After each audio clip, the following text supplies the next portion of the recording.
Welcome to Pongi TV. Alampur के छोटे से जंगल में सोनी चिड़िया अपने माता पिता के साथ में रहती थी। सोनी चिड़िया की मम्मी चूड़ी बिक्री किया करती थी और सोनी चिड़िया के पिता मजदूरी किया करता था।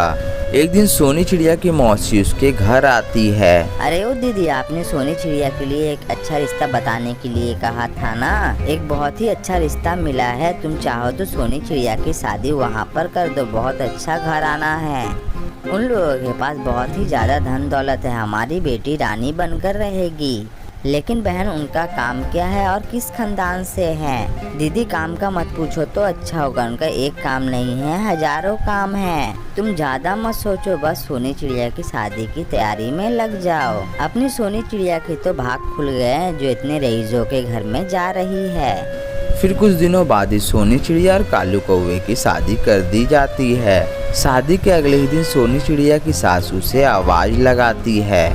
अरे ओ महारानी, कब तक सोते रहेगी? जल्दी से उठ जा और उठकर चाय नाश्ता जल्दी से बना ले। ठीक है माँ जी, मैं अभी बना कर लाती हूँ। तू कान खोलकर मेरी एक बात सुन ले। इस घर में तेरी हैसियत एक नौकरानी की है। सुबह उठकर चुपचाप अपने काम पर लग जाया कर। माँ जी, कल रात से कालू जी घर नहीं आए हैं। कहाँ है वो? दिखाई नहीं दे रहे हैं। तुझे उससे क्या मतलब? मना रहा होगा अपने दोस्तों के साथ में पार्टी। तुझे उसकी चिंता करने की कोई ज़रूरत नहीं है। जब उसकी मर्जी होगी वो ठीक घर चला आएगा। उसकी चिंता करने के लिए मैं अभी जिंदा हूँ। माँ जी, आप ये कैसी बातें कर रही हो? मैं उनकी पत्नी हूँ, मुझे चिंता तो होगी ना। मैंने तो तुझे चाय नाश्ता बनाने के लिए बोला था। जा जल्दी से चाय नाश्ता बना कर लेकर आ। अभी से अपना हुक्म चलाना तूने शुरू कर दिया। दुखी मन से सोनी चिड़िया चाय बनाने के लिए चली जाती है। रात को कालू कौवा शराब के नशे में घर लौटता है। ये क्या कालू जी, आपने तो शराब पी रखी है।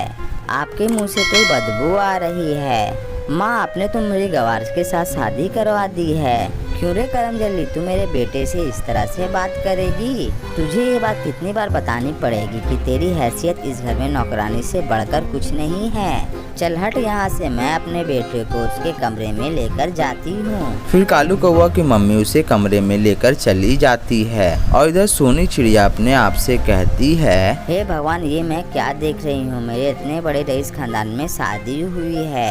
ये सोचकर मैं हंसूं या अपने शराबी पति को देखकर रोऊं? ऐसे घर में तो मैं एक पल भी नहीं रह सकती हूँ। मैं कल ही अपने माँ पिताजी के पास में चली जाऊंगी। अगले ही दिन सोनी चिड़िया अपने मम्मी पापा के पास लौट आती है और आराम से सारी बातें वो अपने माता पिता को बताती है। सोनी चिड़िया की सारी बातें सुनने के बाद सोनी चिड़िया की मम्मी उससे कहती है, बिटिया, अब तेरी शादी हो चुकी है। वो जैसा भी है तेरा ससुराल है। कल तेरे पिताजी तेरे साथ में तेरे ससुराल जाएंगे और इस गलती की माफ़ी मांगेंगे। ये तुम कैसी बातें कर रही हो माँ? मैं तुम्हारी बेटी हूँ। तुम कुछ भी कर लो, मैं ससुराल नहीं जाने वाली हूँ। मैं आप पर बोझ नहीं बनूंगी माँ। मैं आपकी तरह चूड़ी बेचकर अपना गुजारा करूँगी। फिर अगले ही दिन से सोनी चिड़िया चूड़ी बिक्री करने के लिए बाजार में चली जाती है। चूड़ी ले लो, चूड़ी, रंग बिरंगी चूड़ी ले लो। सोनी चिड़िया को चूड़ी बेचता हुआ देखकर उसकी पड़ोसन उससे कहती है, तेरे साथ बहुत बुरा हुआ सोनी। तेरी माँ ने जल्दबाजी में तेरी शादी कर दी। पहले उस घर के बारे में अच्छे से पता करना चाहिए था। तूने बहुत अच्छा काम किया जो तू अपने मायके चली आई। हाँ काकी, उस घर में घुट घुट के मरने से अच्छा है कि मैं अपने तरीके से अपने जीवन जीऊँ, ना तो किसी की गुलामी कर कर। फिर इसी तरह सोनी चिड़िया चूड़ियाँ बिक्री कर खुशी खुशी रहने लगती है।